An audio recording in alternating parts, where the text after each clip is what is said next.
Us now are Eyewitness News political analyst Clancy DuBos and political poster Ron Faucheux. Your impressions here, they were polling relatively close to each other. Did anybody break out during this debate?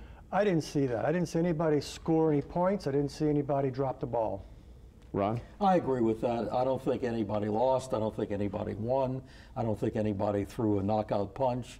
I think the race is pretty much the way it was before the debate. One of the biggest and perhaps the most critical issue the city of New Orleans is facing is crime. Did anybody come out as a champion of cracking down on crime? Who came out better there?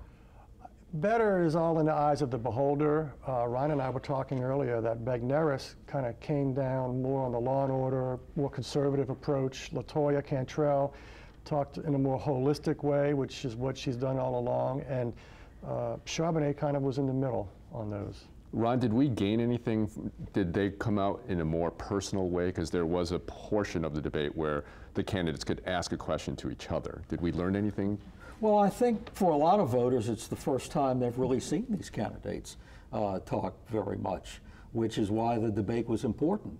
And it gave them an opportunity to get to see how some of these people acted and how they handle things and issues. So yes, to some extent, I do think it was useful for that. In the short time that we got left, I think some voters would probably approach this election season and say it's been a fairly calm election season with not a lot of fireworks. What would you say to that? That's true, and this debate offered them a chance for fireworks, and they didn't really rise to the occasion. A lot of critics have said this is sort of the second string or B team, and I'm afraid tonight's debate didn't do anything to change that impression. Ron, what needs to happen in the 2 days roughly that we got left before elections for anybody to break out?